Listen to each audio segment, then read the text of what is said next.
Science Fiction Reads here, this time with a tag. The last 10 books tag. Now, I just filmed a separate tag. I filmed the Get to Know Me tag, which I was tagged by the Book Eclectic. So I did film that, and I got it on my computer to edit, and then the audio was there, but there was no video, which has never happened before. And I did some trial and error after that, and my phone works fine now, so I don't know what happened there. So I'll have to refilm that one, but I'll probably wait a while for that, because that was super disappointing. And now every time I film a video, there'll just be that little element of fear that it's not going to turn out. But other than that, the last 10 books tag, I just saw Liam at Liam's Lyceum do this tag, and I liked the questions, and I figured it wouldn't take too long to film, edit, and upload before I go to work. So it's a nice easy one, and it shouldn't take too long. So 10 questions, and I think there's 2 of these I don't actually have answers for. Not really, but that's no reason not to do it. Question 1, the last book you didn't finish.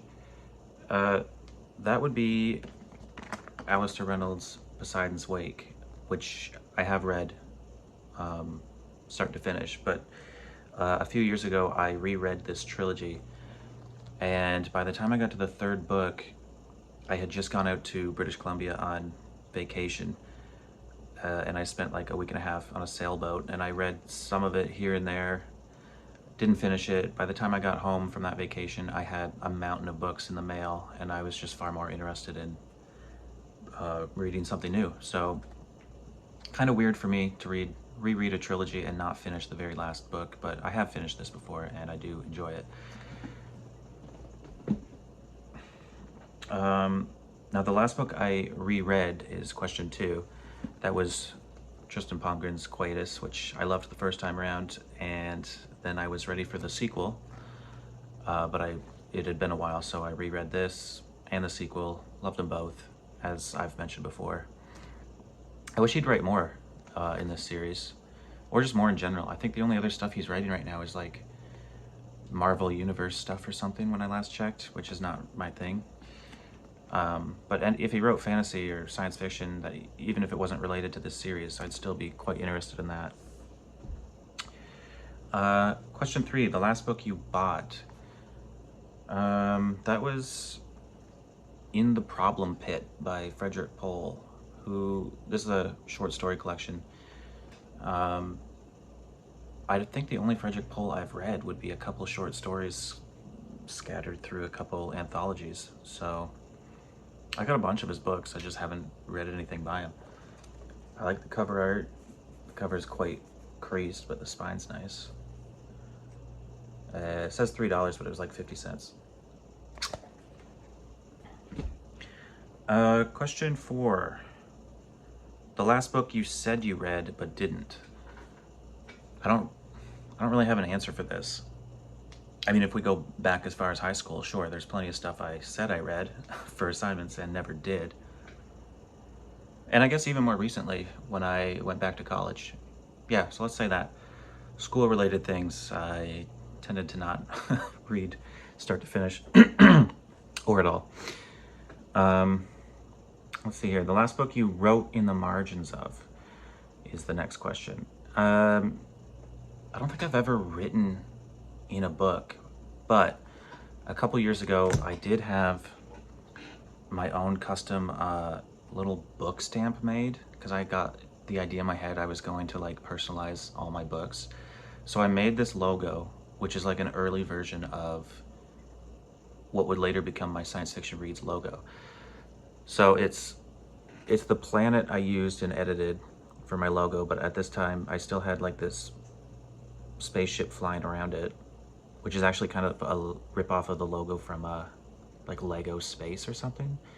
Some people might recognize that, and you can't really see it. Might turn up better here. It actually says Ex Libris and then my name. And there's 2 reasons I ended up not really using this. I did use this in a couple books.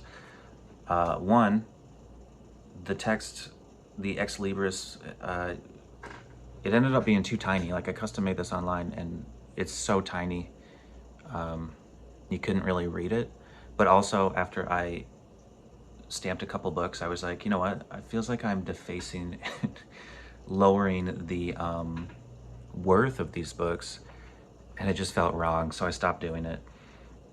There's actually a guy local to me that sells science fiction fantasy online, and I buy off him now and then. And I was on his website the other day, and he had uploaded some pictures of new books, and he gets them from thrift stores, library sales, and there was one in there with my stamp in it. And I think he wrote something like, good condition other than stamp in the front, and I was just like, ugh. I'm glad he can't read my name in that one, because I zoomed in on the picture. I don't want him to know I did that. So yeah, that would be that question, or that answer. The last book you had signed. I've never had a book signed, like I've never gone to a signing or anything, but I did recently receive a book from fellow booktuber, outlaw bookseller, Steve. He sent me this, his science fiction, or 100 must-read science fiction novels. And I was pleased to see in the front that he actually did sign and personalize it. And that's really cool. I just started reading this.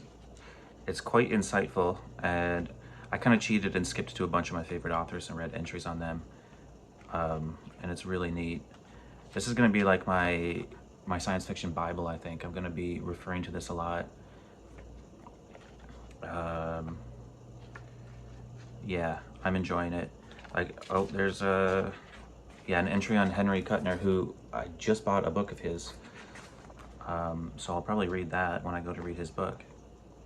This is really cool, though. Thanks again, Steve. I am reading it, I am enjoying it, and when I first read this question, I was like, well, I don't have an answer for that. But then I realized I do have an answer for that, because I just received this. So thanks again. Where are we? The last book I lost. I don't think I've lost a book, but much to my shame, in high school we read The Princess Bride in English class, and I guess I was probably 16, and that was probably one of the first novels I read. And I remember we'd read like 3 or 4 chapters a day, but then I'd take it home and I'd read ahead, and I finished like a week ahead, and I really enjoyed it. And when it was time to return the book, I just kind of said I lost it. And the teacher really didn't care, and I still have that book, much to my shame. It's in a box somewhere. If I knew exactly where it was, I would have dug it out for this. But yeah, so I basically stole that. So I lost and stole The Princess Bride, which I've never read since. I should reread that. The last book you had to replace. That is, I don't have the new copy yet, but Jack McDevitt's Deep Six. This is from his Priscilla Hutchins stories. It's kind of like science fiction with a lot of archaeology and other planets, other cultures that humanity's discovering. And I've read all the books in that particular series, and I have all of them in paperback except this. And I was looking at this yesterday, and I just thought, I'm gonna get rid of that and replace it with a paperback, because I'm sure I'll come across the paperback someday at a bookstore for $3 or $4. These are fun. They're not as hard science as I would have liked. If they were more hard science, I would have enjoyed the series a lot more, but they're great books. The first one is The Engines of God, and I really enjoyed this. Same as Revelation Space. I just like humanity poking around, trying to learn about ancient civilizations, and maybe even finding some that are still around. So I recommend that series. The last book you had an argument over, question 9. I don't know if I've ever had an argument. I don't know anybody, first of all, in real life who reads the stuff I read.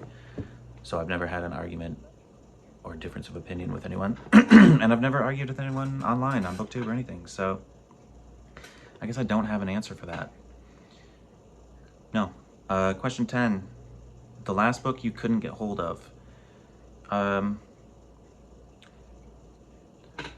gonna go with the I think it's a Subterranean Press edition of The Best of Michael Swanwick. For the last couple weeks, I've had a copy of that in my shopping cart on, I think, eBay for like, after shipping, it was gonna cost like $60. And I didn't really want to pay that. And I just checked just before this video, and that copy's sold, and now I don't think there's a copy on there for under like $160, even on Abe Books, where I buy books a lot. I think the cheapest copy on there is like $160, so I won't be getting that anytime soon. I think there might be other editions of that, but like I kind of wanted that one, so I might break down and buy a different edition if there is one. And I think, yeah, that's it. That's all 10. I think I've done a tag before. I don't bother tagging other people. Feel free to just do it yourself. Like, I wasn't tagged for this. I just saw Liam do it, and I thought that's a quick and easy one I could do, and I like the questions. So, yeah, as always, thanks for watching. See you next time.